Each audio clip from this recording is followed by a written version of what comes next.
Problems in needs in boards model, problem का समाधान कैसे करेंगे, ये वेरी वेरी इंपॉर्टेंट कंसेप्ट है। इससे कि आपका इस वीडियो से को पढ़ने के बाद आपका सारे के सारे प्रॉब्लम का समाधान हो जाने वाला है।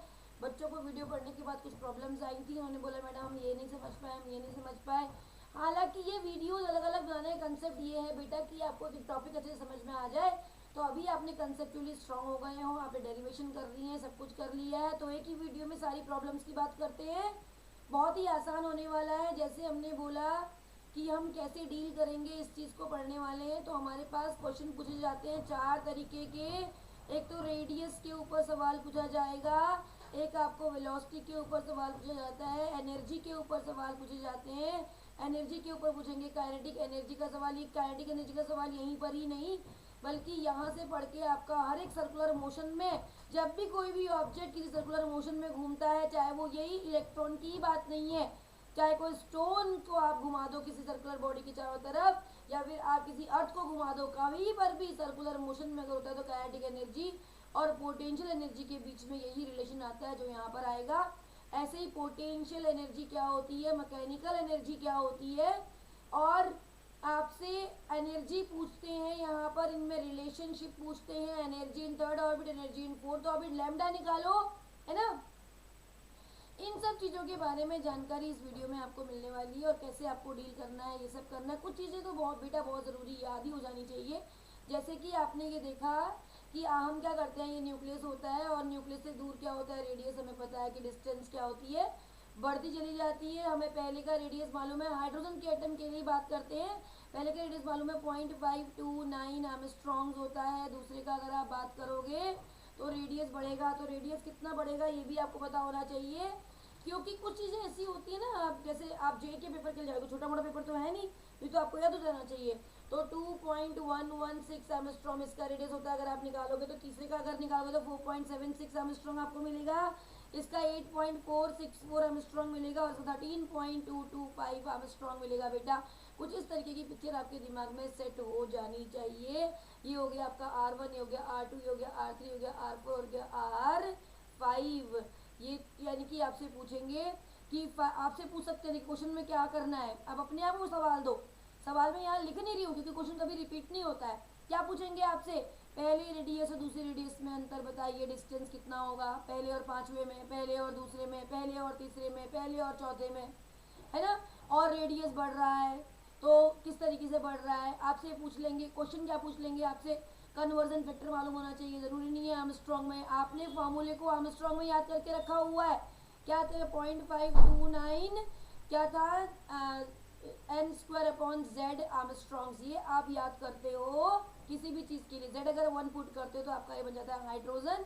और ये किसके लिए एप्लीकेबल होता है, आइसो इलेक्ट्रॉनिक स्पीशीज के लिए। आइसो इलेक्ट्रॉनिक स्पीशीज कौन सी होती है बेटा, 1 इलेक्ट्रॉन सिस्टम।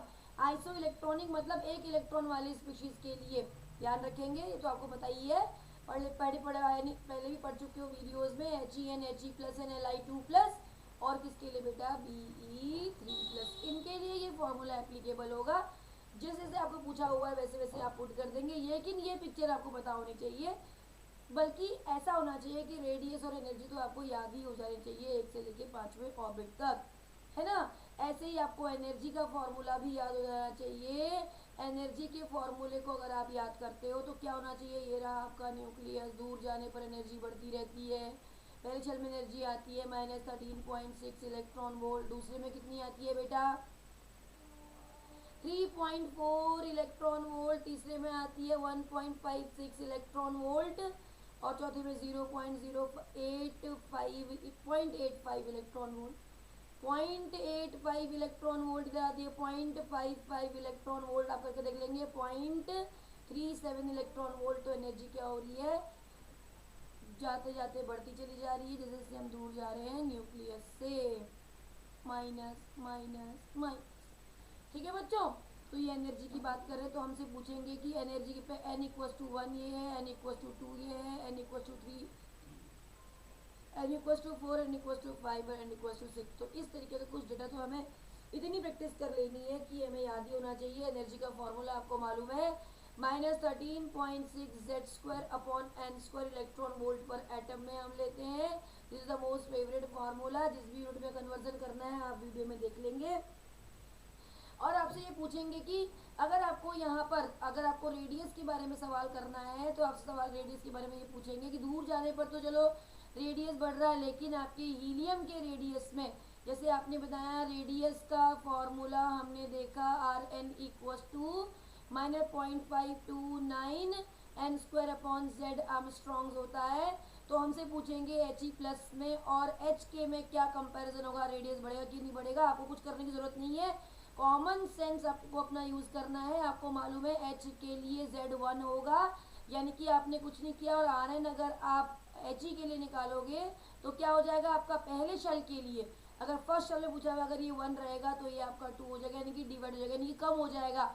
इसका मतलब क्या हो गया, रेडियस जो होगा पहले ऑर्बिट में हीलियम का जो रेडियस होगा वो हाइड्रोजन के रेडियस से कम होगा। ऐसे अगर लिथियम के बारे में पूछेंगे तो एटॉमिक नंबर लिथियम का 3 होने वाला है, यानी कि इसको आप 3 से डिवाइड करेंगे, यानी कि पहले ऑर्बिट में पहले अगर शेल के बारे में पूछा जाए, किसी के भी शेल को कॉमन कर दिया जाए n इक्वस टू 1 के लिए, हाइड्रोजन हीलियम और लिथियम का रेडियस अगर आपसे पूछा जाए तो बच्चों सबसे ज़्यादा होगा हाइड्रोजन का, फिर हीलियम का, क्योंकि इसका एटॉमिक नंबर क्या हो रहा है, बढ़ रहा है। लिथियम का और बढ़ेगा तो रेडियस और कम हो जाएगा, और बेरिलियम का और बढ़ेगा तो रेडियस और भी कम हो जाएगा। इसका मतलब आइसो इलेक्ट्रॉनिक स्पीशीज जिनमें बोर्स मॉडल एप्लीकेबल है, अगर एटॉमिक नंबर उनका बढ़ता है, एटॉमिक नंबर बढ़ता है तो रेडियस जो होता है एक शेल में वो कम होता है। शर्त यह है कि शेल एक ही होना चाहिए, एक फर्स्ट शेल, हाइड्रोजन का रेडियस फर्स्ट शेल में यानी कि बोर्स रेडियस, हीलियम का रेडियस फर्स्ट शेल में, लिथियम का रेडियस फर्स्ट शेल में, फर्स्ट शेल का रेडियस, बेरिलियम के फर्स्ट शेल का रेडियस। एटॉमिक नंबर बढ़ेगा तो क्या हो जाएगा, रेडियस कम होता चला जाएगा। इस बात के ऊपर ध्यान रखेंगे, डायरेक्टली आप एटॉमिक नंबर को रेडियस के साथ में कनेक्ट करेंगे, इनवर्सली प्रोपोर्शनल होगा। ठीक है बेटा। और रेडियस आपको डिफरेंस पूछ लेंगे, रेडियस में किसमें डिफरेंस, पांचवें में और दूसरे में डिफरेंस पूछ लेंगे, है ना। और देखो बेटा इसमें बोर्स रेडियस में डिफरेंस पूछ लेंगे। हमें कुछ करना नहीं है इसमें, हमें कुछ नहीं करना होता है, बच्चों को ही करना होता है, प्रैक्टिस आपको करनी होती है। जितनी प्रैक्टिस आप करोगे उतना परफेक्शन होगा। आप चाहे मॉडर्न फिजिक्स में बात कर लीजिए, चाहे यहाँ पर बात करिए, सब कुछ हम ही पढ़ाते हैं।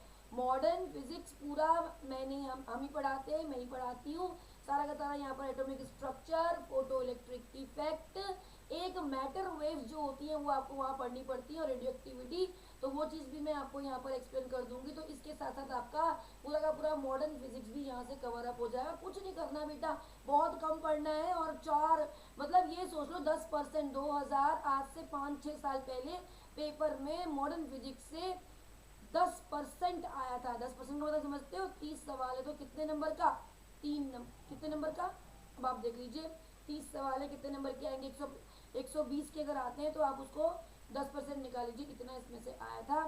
तो आप देखेंगे कि कितना कितना इम्पोर्टेंट इसमें से आता है। पढ़ना बहुत कम होता है लेकिन आता बहुत कुछ है। मैं मॉडर्न फिजिक्स की बात कर रही, ठीक है। और केमिस्ट्री का एक सवाल तो आपको यहाँ से मिलेगा, एटॉमिक स्ट्रक्चर्स, है ना। तो ये हो गया। तो ये दोनों चीज़ों के लिए बड़ी इंपॉर्टेंट जो है कंसेप्ट है जो आप पढ़ने जा रहे हो। और आपसे क्या पूछेंगे, आपसे रेशियो पूछ सकते हैं बेटा, R1 ratio, R2 ratio, R3 ratio, R4।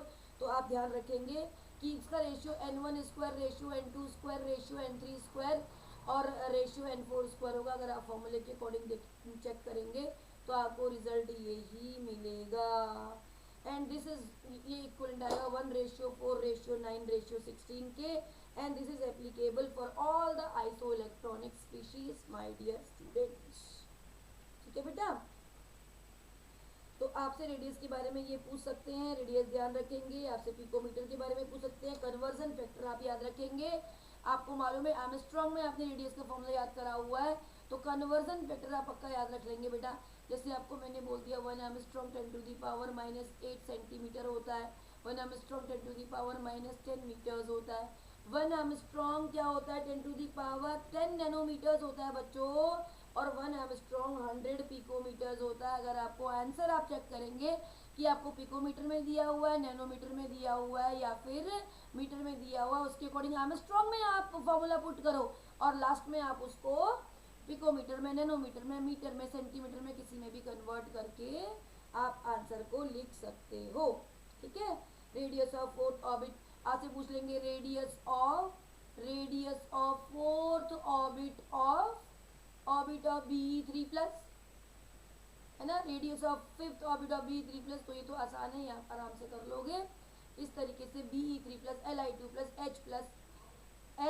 He+, कुछ भी आपसे पूछ सकते हैं। Difference in radius, in picometres, in nanometres, तो कन्वर्जन फैक्टर को आपको याद रखना जरूरी है। आप अपने आप को क्वेश्चन दो, आपका काम इजी हो जाएगा। एनर्जी के ऊपर आप सवाल पूछ सकते हैं। एनर्जी का फॉर्मूला आपको याद रखना है, वो भी इलेक्ट्रॉन वोल्ट पर एटम का फॉर्मूला आपको याद रखना है। अगर आपको इलेक्ट्रॉन वोल्ट पर एटम में देखना है -13.6 n² आपका ये था, आपका एटॉमिक नंबर बढ़ा था, एनर्जी बढ़ती चली जा रही थी इलेक्ट्रॉन वोल्ट पर एटम में। और उसके बाद आपसे एनर्जी का डिफरेंस पूछ सकते हैं, आपसे एनर्जी फिफ्थ में क्या है, फोर्थ में क्या है, आपसे ये पूछ सकते हैं। दोनों में एनर्जी कितनी हुई ये पूछ सकते हैं। इलेक्ट्रॉन जब शेल से दूर जाता है और जब वो इलेक्ट्रॉन यहाँ से यहाँ जंप करता है, यानी कि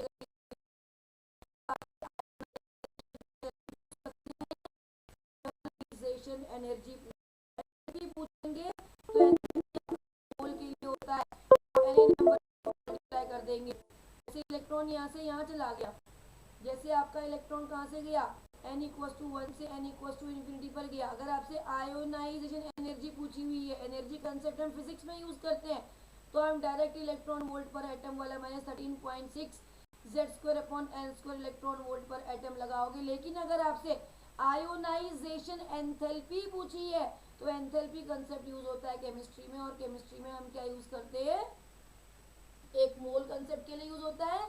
यानी कि आप इसको Na नंबर से मल्टीप्लाई कर दोगे तो आपके पास इलेक्ट्रॉन वोल्ट पर एटम में पर मोल यानी कि इलेक्ट्रॉन वोल्ट एंथैल्पी, इतनी इलेक्ट्रॉन वोल्ट आयोनाइजेशन एंथैल्पी आ जाएगी। लेकिन आयोनाइजेशन में आपको याद रखना है कि N1 आपका 1 होना चाहिए और N2 आपका इन्फिनिटी होना चाहिए। इलेक्ट्रॉन वोल्ट पर एटम में आप निकालेंगे एनर्जी का चेन डेल्टा E=E2 - E1 होता है। तो यहाँ पर आप E इन्फिनिटी माइनस E1 करेंगे तो आपको आयोनाइजेशन एंथैल्पी मिल जाएगी। आयोनाइजेशन एंथैल्पी जो है उसी को अगर आप उसी फॉर्मूले को, वही फॉर्मूला रखिए और उसी को अगर आप वोल्ट में लिखते हो तो आपका ये आयोनाइजेशन पोटेंशियल बन जाता है। बेटा आपको सबको मालूम है पोटेंशियल क्या होता है। पोटेंशियल वो धक्का है, वो फोर्स है जो इलेक्ट्रॉन को, जो करंट को फ्लो करने में हेल्प करता है ना।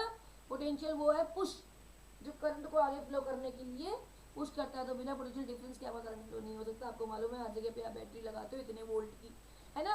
तो पोटेंशियल डिफरेंस क्या है, एनर्जी के इक्विवेलेंट ही है, लेकिन अगर आपको उसकी वहां पर यूनिट देनी पड़ेगी वोल्ट के बराबर। ऐसे ही आपसे पूछ सकते हैं एक्साइटेशन एनर्जी। एक्साइटेशन एनर्जी अगर आपसे पूछते हैं तो आपको क्या करना है, यहाँ पर इलेक्ट्रॉन आपसे पूछ सकते हैं first excitation energy, second excitation energy, third excitation energy, fourth excitation energy, आपको मैंने वहां बता रखा है ना। तो आपको E2 जो है वो आपको कहाँ तक होता है, nth लेवल तक होता है। nth लेवल का मतलब समझ रहे हो, N1 तो आपका 1 ही होगा, N2 जो होगा वो आप उसके अकॉर्डिंग कन्वर्ट कर देंगे और उसके अकॉर्डिंग आप एक्साइटेशन एंथैल्पी निकालेंगे। यानी कि आपको पूछेंगे फाइंड आउट, अगर मैं आपको पूछूं फिफ्थ एक्साइटेशन एंथैल्पी या एक्साइटेशन एनर्जी, एंथैल्पी के लिए Na से मल्टीप्लाई करेंगे excitation energy of He+ atom. He+ atom में या स्पीशीज में, एटम नहीं होता, He+ आयन में अगर आपको ये एक्साइटेशन एंथैल्पी फिफ्थ लेवल के लिए निकालनी है तो N1 आपका हमेशा 1 होगा, N2 आपका फिफ्थ के लिए क्या होगा, फिफ्थ एक्साइटेशन बोला है, फिफ्थ लेवल नहीं बोला है। N1 से ये फर्स्ट एक्साइटेशन हुई, ये सेकंड एक्साइटेशन, ये थर्ड एक्साइटेशन, फोर्थ कौन सी होगी बेटा, फोर्थ एक्साइटेशन होगी 1 से लेकर फिफ्थ पर, और फिफ्थ कौन सी होगी 1 से लेकर 6 पर। यानी कि फिफ्थ एक्साइटेशन हो जाएगी N2 6 और N1 1। आप आराम से डेल्टा E=E6 - E1 कर दोगे तो आपकी फिफ्थ एक्साइटेशन एनर्जी आ जाएगी। और ऐसे ही अगर आपको एक्साइटेशन पोटेंशियल पूछ दिया जाए, एक्साइटेशन पोटेंशियल आप वही निकालोगे, बस उसकी यूनिट को वोल्ट में लिख दोगे तो आपको यहाँ पर एक्सेलरेशन पोटेंशियल आ जाएगा। बाइंडिंग एनर्जी, बाइंडिंग एनर्जी में आपको पूछते हैं, बाइंडिंग एनर्जी पूछेंगे आप बताइए binding energy of the electron from second level, है ना, तो यहाँ पर nth लेवल लिखते हैं, nth लेवल से यहाँ पर n आपका कुछ भी हो सकता है, n1 equal to nth level से बाइंडिंग एनर्जी मतलब n2 जो होगा वो आपका इन्फिनिटी होगा, ध्यान रखेंगे। ठीक है बेटा, कितनी ताकत से बाइंडिंग हुआ है, पहले में कितनी ताकत से फोर्स से बाइंड हो रखा है पहले शेल में, दूसरे में, तीसरे में, चौथे में किससे बाइंड अप हो रखा है, ये आपसे अगर पूछेंगे तो आप यहाँ पर ऐसे निकाल सकते हो। और आपसे क्या पूछ सकते हैं एनर्जी में, एनर्जी में पूछते हैं काइनेटिक एनर्जी, काइनेटिक एनर्जी का फॉर्मूला क्या होता है, -13, काइनेटिक एनर्जी पॉजिटिव में होती है ना, 13.6 z² upon n² electron volt पर एटम। और अगर आप यहाँ से पोटेंशियल एनर्जी निकालते हो तो ये आएगा माइनस, कितना आएगा बेटे, -27.2 z² upon n² electron volt पर एटम, यानी कि क्या हो गया मेरा जो पोटेंशियल एनर्जी है वो 2 इंटू -2 इंटू क्या हो जाएगा बेटे, -2 इंटू काइनेटिक एनर्जी होगी, यानी काइनेटिक एनर्जी जो हो गई माइनस पोटेंशियल एनर्जी का अपॉन हो गई। तो आपसे पूछ सकते हैं सेकंड लेवल में, सेकंड शेल में इलेक्ट्रॉन की kinetic energy and potential energy निकालिए, इलेक्ट्रॉन की kinetic energy and potential energy का रेशियो निकालिए। ठीक है, और आपसे मैकेनिकल एनर्जी पूछ सकते हैं, मैकेनिकल एनर्जी तो आपको पता ही है, दोनों का सम होती है मैकेनिकल एनर्जी, और क्या फॉर्मूला निकलता है इसका, 13.6 z² upon n² electron volt पर एटम, यानी कि जो काइनेटिक एनर्जी होती है वही मैकेनिकल एनर्जी के बराबर होती है, यानी कि माइनस में होती है ना बेटा, तो काइनेटिक एनर्जी क्या हो जाएगी, माइनस ऑफ मैकेनिकल एनर्जी। ठीक है, तो आप इनमें रिलेशन याद रखेंगे, आपसे काइनेटिक एनर्जी पूछ सकते हो, अगर सिंपल एनर्जी पूछेंगे तो आप मैकेनिकल एनर्जी यही वाला फॉर्मूला लगाएंगे, पहले ऑर्बिट में, दूसरे ऑर्बिट में, तीसरे ऑर्बिट में एनर्जी का डिफरेंस, है ना, पहले और पांचवें में एनर्जी का डिफरेंस कितना आता है इलेक्ट्रॉन वोल्ट पर एटम में ही आप बात करेंगे। आपसे ये भी पूछ सकते हैं एनर्जी, आपसे वेलोसिटी पूछ सकते हैं, वेलोसिटी का फॉर्मूला याद रखें, वीएन, बस एक शॉर्टकट फॉर्मूला याद रखना है आपको, क्या बताया था वीएन का फॉर्मूला, 2.2 10⁶ मीटर पर सेकंड, ये आप याद रखेंगे। और 2 तो क्या था, बोर्स वेलोसिटी, हाइड्रोजन का पहले रेडियस में बोर्स वेलोसिटी, और इसी को अगर आप जनरल फॉर्मूला अगर आप लगाते हो तो क्या बन के आता है, v1 इक्वल टू 2.2 10⁶, क्या होता है बेटे, n बढ़ता है तो वेलोसिटी कम होती है, z अपॉन n मीटर पर सेकंड।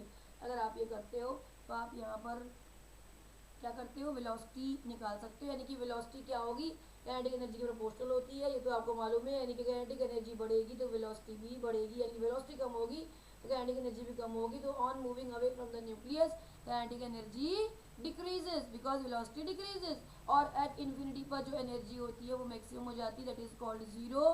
तो अगर आप इन वीडियोस को पढ़ के जाते हो बेटा, बहुत सारे सवाल तो आपके सीधे टिक टिक टिक टिक हो जाएंगे, लेकिन कुछ चीज़ें आपको अपने आप करनी पड़ती हैं, उनके ऊपर आपको करना ही पड़ेगा प्रैक्टिस, और ऐसे करने से आपका काम बहुत ही आसान होने वाला है। तो ये बात हुई हमने कितनी टाइप की एनर्जी हमसे पूछ सकते हैं बोर्स मॉडल पर। अब हमसे बोर्स मॉडल पर वेलोसिटी की बात भी हो चुकी है, आप अलग अलग शेल पे वेलोसिटी निकाल लोगे, जैसे आप एनर्जी निकालोगे ऐसे वेलोसिटी का फॉर्मूला करोगे, और मीटर पर सेकंड में जिस भी यूनिट पूछी आप उसको निकाल लोगे। और अगर हमसे ऐसा पूछा हुआ है कि हमारे पास क्या है, कितना लैम्डा है, भाई आपको मालूम है जब इलेक्ट्रॉन को हम दूर भेजते हैं अपने यहाँ से, यहाँ पर हमें जंप करवाना है अंदर से बाहर, तो यहाँ एनर्जी ज़्यादा है और यहाँ एनर्जी कम है, तो मुझे एनर्जी को एब्जॉर्ब करवाना पड़ेगा, और जब मेरी एनर्जी एब्जॉर्ब होगी तो क्या होगा, जब मैं इस एब्जॉर्ब एनर्जी को स्पेक्ट्रोस्कोप से देखूंगी तो मुझे एब्जॉर्प्शन स्पेक्ट्रा मिलेगा, और जब मैं एनर्जी को यहाँ से देखूंगी, क्योंकि इलेक्ट्रॉन जब यहाँ से यहाँ गया है तो ये यहाँ तो रहेगा नहीं, 10⁻⁸ सेकंड तक रहेगा, बस यहाँ से उससे वापस आना है, तो जितनी एनर्जी इसने एब्जॉर्ब की थी उतनी एनर्जी ये रिलीज करेगा, और जब ये जितनी एनर्जी रिलीज करेगा बेटे, अगर मैं इस एनर्जी को देखूंगी स्पेक्ट्रोस्कोप से तो मुझे मिलेगा एमिशन स्पेक्ट्रा। ज़्यादा फालतू पढ़ने की जरूरत नहीं है, मैं उतना ही बताने जा रही हूँ जितना आपके एग्जाम में आने वाला है, जितना आपके लिए बेनिफिशियल है, no need to study much more. ठीक है, ये एमिशन स्पेक्ट्रा आपको मिलने वाला है, आप इसको हम इसको लाइन स्पेक्ट्रा भी बोलते हैं, क्योंकि स्पेक्ट्रा लाइन की फॉर्म में हमें दिखाई देता है, हम इसको एटॉमिक स्पेक्ट्रा भी बोलते हैं। अगर आपको एटॉमिक स्पेक्ट्रा लाइन स्पेक्ट्रा के बारे में बात की गई है तो आप वहाँ परेशान नहीं होंगे, जो एमिशन स्पेक्ट्रा है वही आपका एटॉमिक स्पेक्ट्रा है। और वही आपका लाइन स्पेक्ट्रा। नील्स बोर ने हाइड्रोजन के लिए स्टडी किया था, उन्होंने कहा था कि ये एप्लीकेबल वन इलेक्ट्रॉन सिस्टम के लिए भी हो सकता है, लेकिन उन्होंने काम केवल हाइड्रोजन के स्पेक्ट्रा के लिए किया था बेटा। और हाइड्रोजन को उन्होंने पार्टिकल मान के काम किया था, क्योंकि ब्लैक बॉडी रेडिएशन और फोटो इलेक्ट्रिक इफेक्ट दो ऐसे एक्सपेरिमेंट थे जो कि लाइट को पार्टिकल मानकर काम करते थे। ये भी आपको ये आपने पढ़ा होगा, अगर नहीं पढ़ा होगा तो अभी आगे आप पढ़ने वाले हो। मैं भी आपको नेक्स्ट वीडियो में पढ़ाने वाली हूँ फोटो इलेक्ट्रिक इफेक्ट के बारे में और लाइट के नेचर के बारे में। और यही कॉमन वीडियो आपका यहाँ पर भी यूज़ होने वाला है, मॉडर्न फिजिक्स में भी यूज़ होने वाला है। तो ज़्यादा आपको हेडेक लेने की ज़रूरत नहीं है, बहुत नहीं पढ़ना है, पढ़ना उतना ही है जितना ज़रूरी है। फिर आपको अपने आप प्रैक्टिस करनी है, जितनी आप प्रैक्टिस करोगे उतना निखरते जाओगे, उतना निखरते जाओगे। आपकी कैलकुलेशन मिस्टेक नहीं होनी चाहिए। जब भी मैं बच्चों को क्लास में कैलकुलेशन कराती हूँ तो बच्चे क्या करते हैं, मैडम मैंने ये पुट कर दिया था, अरे मैडम मैंने इसकी जगह पे 2 की जगह पे 3 पुट कर दिया था। What is this? Lack of practice. Practice करिए, प्रैक्टिस करिए, जितनी आप प्रैक्टिस करेंगे उतनी आप निकलते जाएंगे, आपकी मिस्टेक उतनी कम होंगी, कॉन्फिडेंस लेवल उतना बढ़ेगा। कंपटीशन कॉन्फिडेंस और पेशेंस का ही नाम है बेटा। पेशेंस रखो, सब होगा, विश्वास रखो, अपने ऊपर फेथ रखो, अपने दिल पर हाथ रख के बोलो कि मुझे करना ही करना है और मैं करूंगा ही करूंगा और मैं हो जाऊंगा पास। केवल इंपॉर्टेंट टॉपिक पर एम्फेसाइज कर रही हूँ, इंपॉर्टेंट टॉपिक वही शुरू में उन्हीं टॉपिक पर एम्फेसाइज करूंगी, उन्हीं की वीडियोस आपको दूंगी जो वीडियोस आपकी जेई और आपके नीट के लिए बहुत बहुत इंपॉर्टेंट टॉपिक्स है जिनसे आप ज़्यादा स्कोर कर सकते हो। इसीलिए इन वीडियोस को पढ़िए और मजे से पढ़िए और अचीव करिए। और हमारे को कमेंट करते रहिए अगर हमारी वीडियोस आपको पसंद आई, मज़ा आया और आपको इससे पसंद क्या बेटा, अगर आपको इससे हेल्प मिली है ना, तो करते जाइए। तो हम बात किसके ऊपर कर चुके हैं बेटा, रेडियस के ऊपर बात कर चुके हैं कि क्या सवाल आपसे पूछा जा सकता है। दूसरा हम बात कर चुके हैं एनर्जी के ऊपर, डिफरेंट टाइप की एनर्जीज के ऊपर बात कर चुके हैं, kinetic energy, potential energy, mechanical energy, excitation potential, excitation energy, ionization energy, ionization potential, ionization enthalpy and binding energy. इतनी एनर्जीज के बारे में आपसे पूछा जा सकता है।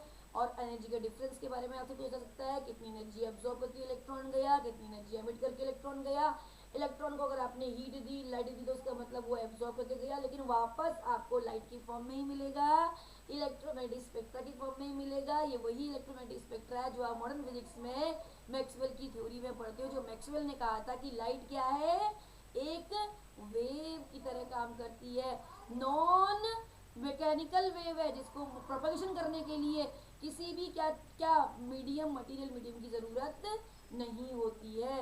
लेकिन उसके बाद कौन आए फिर, उसके बाद फिर दोबारा से कौन आए, आइंस्टीन। आइंस्टीन ने क्या दिया, फोटो इलेक्ट्रिक इफेक्ट, क्या एक्सप्लेन कर दिया, वो ब्लैक बॉडी रेडिएशन, और क्या बोला, दोबारा प्रूफ कर दिया कि भैया क्या बोल रहे हो, वेव बोल रहे हो कि पार्टिकल बोल रहे हो, बोल दिया कि चलो भैया पार्टिकल है ना बेटा, कि लाइट पार्टिकल है। इसलिए नील्स बोर ने क्या किया, आइंस्टीन इतने बड़े आदमी है भैया, उनकी बातों कोई थोड़ा टुकड़ा सकता है, उन्होंने बोला नहीं नहीं, अगर आइंस्टीन बोल रहे पार्टिकल है तो पार्टिकल है। और नील्स बोर इतने बड़े आदमी, उन्होंने पार्टिकल मान के इतना बड़ा नील्स का बोर का मॉडल दे दिया है ना, 2D मॉडल। लेकिन उसके बाद क्या हुआ, उसके बाद एक डी ब्रोगली साइंटिस्ट है, डी ब्रोगली ने क्या बोला, डी ब्रोगली ने बोला भाई सब लड़ाई मत करो, कोई लड़ो मत, लड़ाई वड़ाई की कोई बात नहीं है। जो आपका फोटोन है, जो आपकी लाइट है, वो वेव भी है और वो पार्टिकल भी है ना बेटा। तो इसी की बात हम और नेक्स्ट वीडियो में करने जाएंगे, आपको बताएंगे डी ब्रोगली ने किस तरीके से लाइट का डुअल बिहेवियर पर विश्वास करते हुए और लाइट के डुअल बिहेवियर को प्रूव किया। और वही कौन आए थे उसके बाद, क्वांटम नहीं कौन थे, प्लैंक्स, क्या जिसमें हम वो यूज करते हैं एच की वैल्यू, क्या यूज करते हैं, क्वांटम थ्योरी ही है ना, जहाँ पर हमने प्लैंक्स क्वांटम, हाँ प्लैंक्स कांस्टेंट यूज करते हैं एच, है ना। तो प्लैंक ने भी अब उसकी energy E equal to H के बराबर दे दी, लैम्डा बता दिया, यानी कि वेव बता दिया। और इन्होंने क्या किया, डी ब्रोगली ने बोला कि अब क्या है हमारे पास ये डुअल बिहेवियर, तो उन्होंने डुअल बिहेवियर वाले प्रिंसिपल पर काम करके इलेक्ट्रॉन को या फोटोन को क्या बताया बेटे, इसका ये पार्टिकल की तरह भी और वेव की तरह, दोनों की तरह काम करता है ना। तो इस तरीके से हमसे पूछ सकते हैं, इसको भी अभी आप आगे पढ़ने वाले हो। तो एनर्जी में पूछ दिया, आपसे वेलोसिटी पे सवाल पूछ सकते हैं, आपसे हाइड्रोजन के स्पेक्ट्रा पे सवाल पूछ सकते हैं, जो मैं आपसे बात कर चुकी हूँ, किस तरीके से देंगे, मैंने वहाँ पर ट्रिक आपको सारी बताई थी हाइड्रोजन के स्पेक्ट्रा पर, है ना। ऐसा सवाल पूछ सकते हैं कि जैसे ये इलेक्ट्रॉन है, जैसे आपने ये है और आपके पास पूछ लिया कि ये वाला इलेक्ट्रॉन है और यहाँ से यहाँ जंप करके गया, नहीं, और जब ये वापस आया ना बेटा, इसने 2 वेवलेंथ की एनर्जी निकाली, एक कौन सी, लेमडा 1 और एक लेमडा 2। बताओ इनकी वेवलेंथ क्या होगी। मतलब यहाँ से आपको दे दिया कि यहाँ से जो एनर्जी है वो जो एब्जॉर्ब करके गया, मान लो वो करके गया आपके पास कितने की एनर्जी, 1 2 3 6 इलेक्ट्रॉन वोल्ट, जो भी एनर्जी एब्जॉर्ब करके गया, टोटल एनर्जी इतनी एब्जॉर्ब करके गया। लेकिन जब वापस आने पर इसने दो वेवलेंथ की लाइट की फॉर्म में एनर्जी रिलीज करी, लेमडा 1 लेमडा 2। तो एनर्जी कंसेप्ट को हम हमेशा क्या करेंगे, जितनी एनर्जी को वो एब्जॉर्ब करके गया वो दोनों एनर्जीज के सम के बराबर आ जाएगा कि नहीं आएगा, है ना। तो क्योंकि जब वो जितनी एब्जॉर्ब कर गया उतनी तो वापस करेगा, यानी कि E1/E2 कर देंगे। एनर्जी क्या होती है, hc/λ1 मान लेंगे, एक की वेवलेंथ है ना बेटा, दूसरे की hc/λ2 मान लेंगे। एनर्जी को हम यहाँ पर पुट कर देंगे, कितना 1 2 3 6 1 2 3 6 अगर हमने एनर्जी यहाँ पे पुट कर दी, एच एम ए मालूम है और सी एम ए मालूम है, एच एम ए मालूम है और सी एम ए मालूम है, हम आराम से यहाँ से लेमडा निकाल सकते हैं, क्यों बेटा।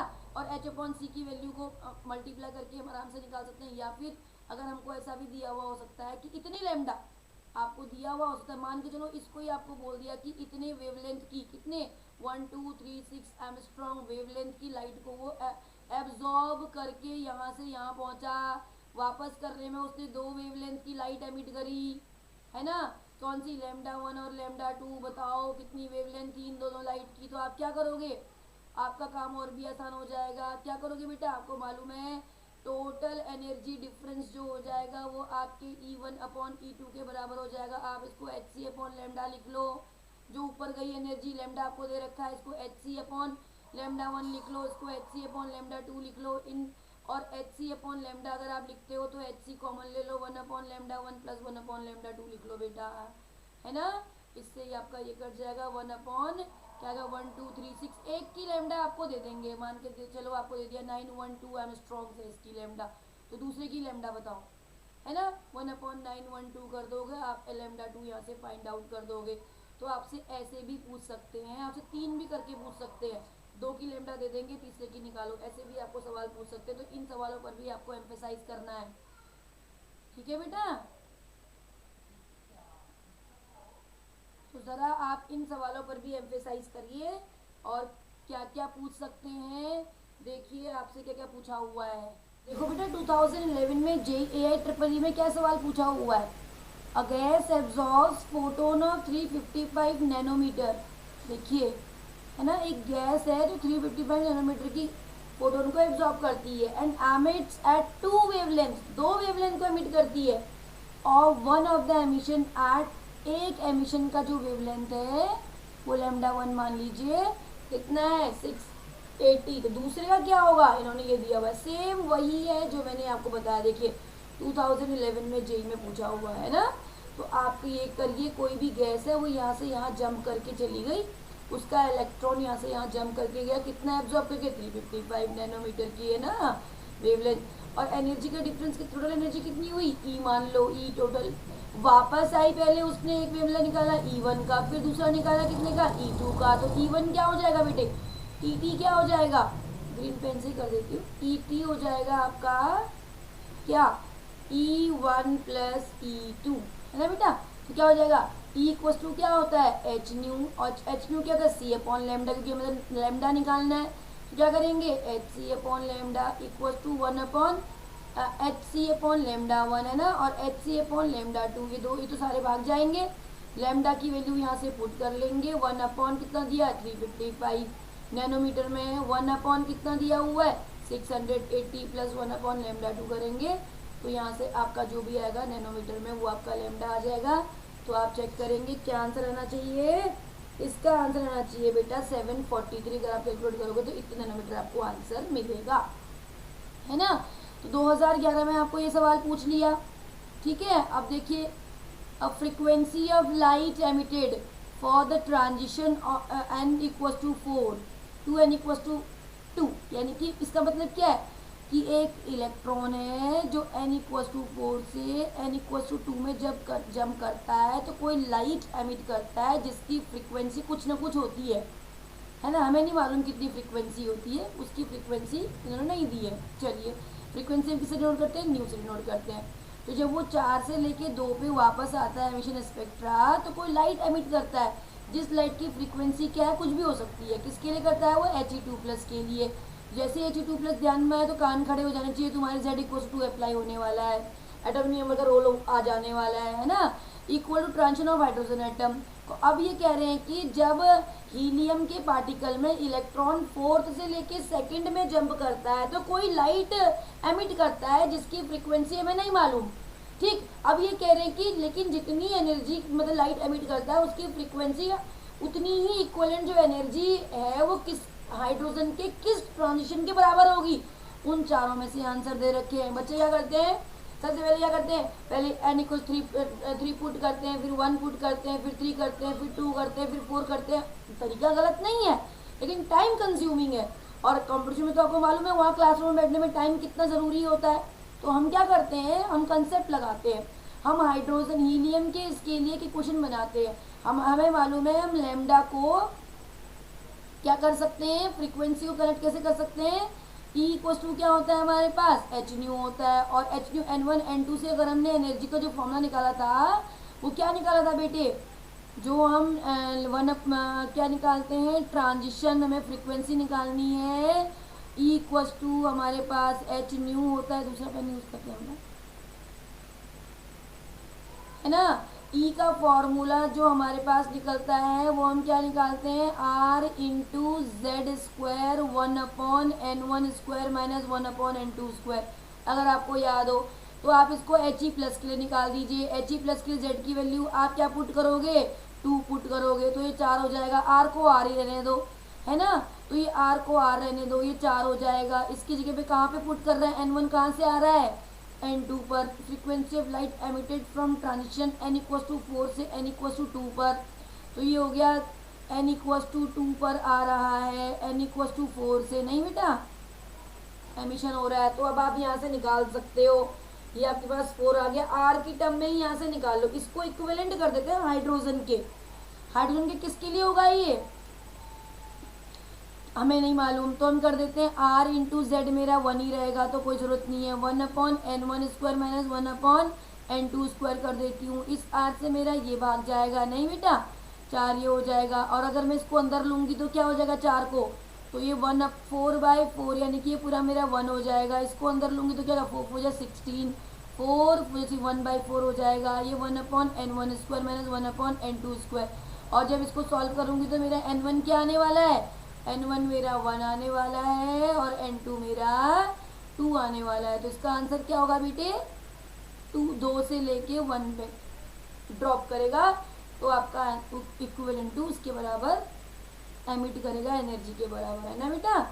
तो ये आप करेंगे, E=hν, ई निकाल लोगे तो हम चल जाएगा, h से h कट जाएगा नहीं, तो इक्विवेलेंट एनर्जी के इक्विवेलेंट आप रख सकते हो, ये फॉर्मूला आप लग के अप्लाई कर सकते हो, आपके पास आंसर मिल जाएगा। नेक्स्ट सवाल देखिए, which of the following is the energy of a possible excited state of hydrogen atom, बताओ which of the following is the energy of a possible excited state of hydrogen.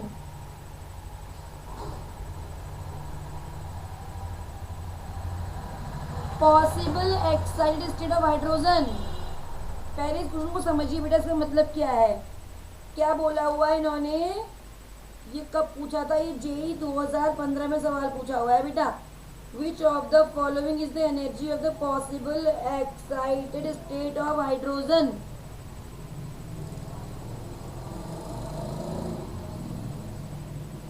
तो क्या होगा possible excited state of hydrogen,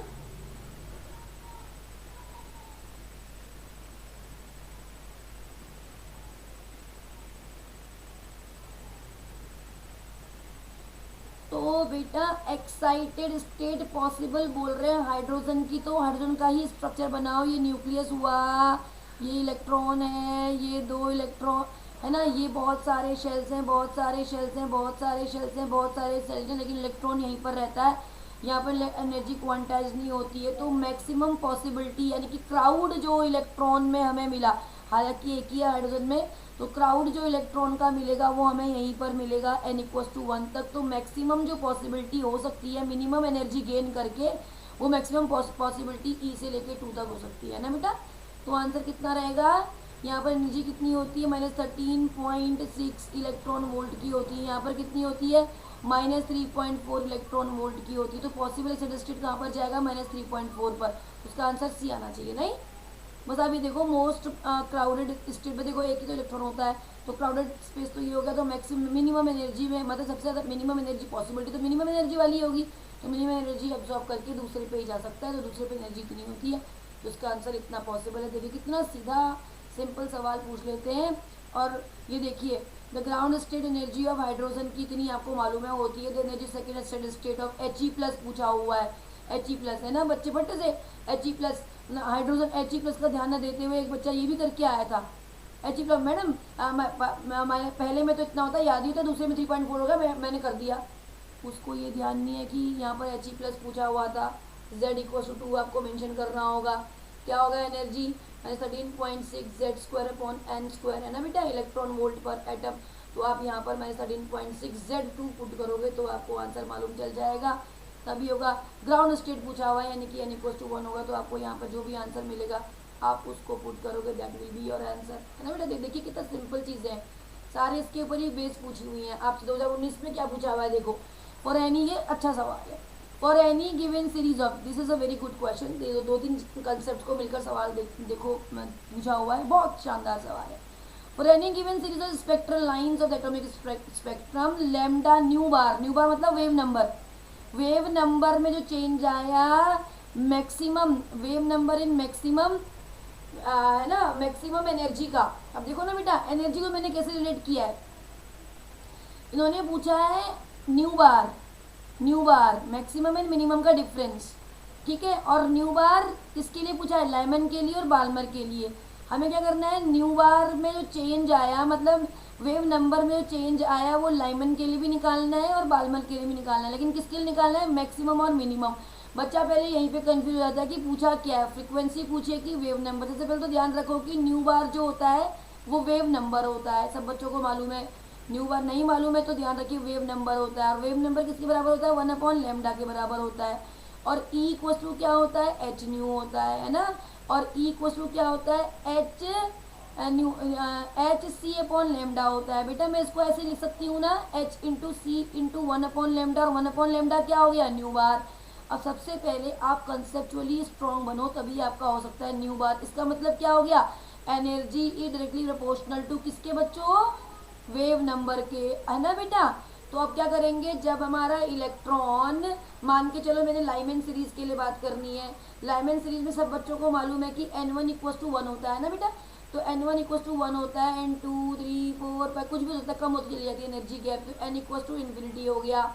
तो सबसे ज़्यादा energy electron जब यहाँ से यहाँ एब्जॉर्ब करके जाएगा तो उतनी एनर्जी भी रिलीज कब करेगा, जब वो इन्फिनिटी से 1 में आएगा, यानी कि न्यू बार। और energy proportional to wave number है, यानी कि मैक्सिमम वेव नंबर आपको कहाँ मिलेगा, जब वो इन्फिनिटी से 1 में आएगा। तो न्यू मैक्स कितना हो गया लाइमन का, when it comes from n2, जब इसके लिए n इन्फिनिटी और n1 1 हो जाएगा, है ना। और मिनिमम कब होगा बेटे, जब वो क्या करेगा, यहाँ से यहाँ मिनिमम एनर्जी गैप ये हुआ, क्यों, और एनर्जी वेव नंबर के प्रोपोर्शनल है, तो मिनिमम न्यू बार मिनिमम कब होगा, ये हो जाएगा, है ना। न्यू बार मिनिमम के लिए हम क्या करेंगे, n2 लगाएंगे 2 और n1 लगाएंगे 1, क्योंकि लाइमन सीरीज। अब हम क्या करेंगे, लैम्डा न्यू बार लाइमन के लिए निकालेंगे। तो ये क्या होता है, डेल्टा न्यू बार लाइमन के लिए new bar max minus nu bar minimum करेंगे। तो न्यू बार मैक्स निकाल लेते हैं पहले। न्यू बार मैक्स के लिए हम क्या करेंगे, r/1 लाइमन के लिए ni क्या हो जाएगा 1 माइनस 1/nf क्या हो जाएगा बेटा, मैक्सिमम के लिए इन्फिनिटी, है ना। तो ये बन जाएगा r/1/1 यानी कि r ही आ जाएगा। लैम्डा न्यू मिनिमम निकालेंगे लाइमन के लिए, क्या हो जाएगा r मिनिमम मतलब ni तो 1 ही रहेगा और ये 2 हो जाएगा, 2 2 4 हो जाएगा। तो क्या हो जाएगा r/1 माइनस 1/4, है ना। तो जब हम इसको निकालेंगे तो 4 माइनस 1 मतलब क्या हो जाएगा 3r/4। अब हम क्या कर लेते हैं, लैम्डा न्यू बार लाइमन के लिए निकाल लेते हैं, क्या हो जाएगा r माइनस 3r/4। तो क्या बन जाएगा बेटे 4r माइनस 3r, यानी कि r/4 आ गया। अब इसको हम रेड पेन से ये कर लेते हैं क्योंकि हमें ये लास्ट में चाहिए होगा, ठीक, लाइमन के लिए। चलो बाल्मर के लिए करते हैं। बाल्मर के लिए जब हम डेल्टा न्यू बार बाल्मर निकालेंगे तो हम करेंगे nu bar max of Balmer minus nu bar minimum of Balmer. Balmer के लिए तो हमें पता ही है बेटा n1 कितना होता है, 2 होता है।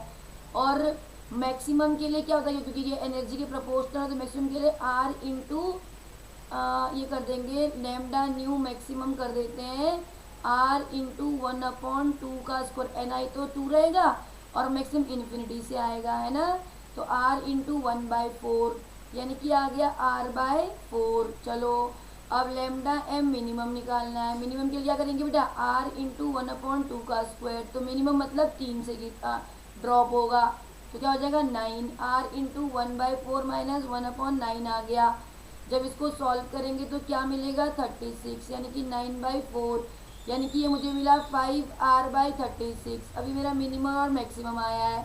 अब लैम्डा न्यू बार बाल्मर के लिए जब मैं निकालूंगी तो क्या आएगा बेटा, lambda nu bar maximum for Balmer minus lambda nu bar minimum for Balmer. तो मैक्सिमम के लिए कितना आया था ये देख लेते हैं, r/4। तो r/4 में से मुझे क्या माइनस करना है, r/4 में से मिनिमम के लिए क्या आया था बच्चों 5r/36। देखो बेटा 5r/36 क्रॉस चेक भी करते चले जाएंगे, 36 हो गया, 9r माइनस 5r हो गया, कितना हो गया 4r/36 हो गया। चलो लेकिन मुझे ये नहीं पूछा है, मुझे पूछा कि लैम्डा न्यू बार लाइमन, है ना, लैम्डा बार बार लैम्डा बोलूँ, डेल्टा न्यू बार बाल्मर, यही पूछा है ना बेटे, इसका रेशियो। तो ऊपर क्या आंसर आया जिसको हमने रेड से कवर किया था, क्या था r/4। तो मैं इसको लिख देती हूँ r/4, इसे कर देती हूँ 4r/36। चलो r/4 इंटू 36/4r, है ना बेटा, यही होगा। r से r भाग गया, कितना आएगा 4, 9 जा तो कितना आया 9/4 आ गया आंसर। तो इसका आंसर क्या होगा बेटे 9/4। ठीक है, तो ऐसे सवाल आपसे पूछे जाते हैं, तो इन सवालों के ऊपर हम जितनी प्रैक्टिस करोगे, मैं पहले ही बोल चुकी हूँ, उतना बढ़िया होगा बेटा। प्रैक्टिस करिए, प्रैक्टिस करते रहिए। पढ़ाना हमें ज़्यादा नहीं है, पढ़ाना हमें इतना ही है। फिजिक्स में भी इतना ही पढ़ोगे और केमिस्ट्री में भी इतना ही पढ़ोगे। बस इनके ऊपर क्या है, प्रैक्टिस करते चलो, जहाँ जहाँ सवाल मिलते हैं उन्हें करते चलो, प्रीवियस ईयर पेपर करते चलो, आपको आइडिया लगता जाएगा। और फिर टाइम के अकॉर्डिंग क्वेश्चन करो, एफिशिएंसी बढ़ेगी, लेकिन प्रैक्टिस पक्का करो बेटा। That's all for this video. In the another video, we will start a new topic, photoelectric effect, जिसमें और ब्लैक बॉडी रेडिएशन, जिसके अंदर हम इलेक्ट्रॉन के पार्टिकल नेचर को प्रूफ करेंगे। ठीक है बेटा, तो बोर कंसेप्ट का जितना भी ये पार्टिकल मानकर जो बोर ने बनाया था, बोर कंसेप्ट, क्या क्या चीज़ें आ सकती हैं, यहाँ पर ये ख़त्म हो चुका है। इस पर प्रैक्टिस करते रहिए बेटा, प्रैक्टिस करते रहिए, बहुत इंपॉर्टेंट है। All the best. Thank you for this video. We will start another video with another topic. That's all.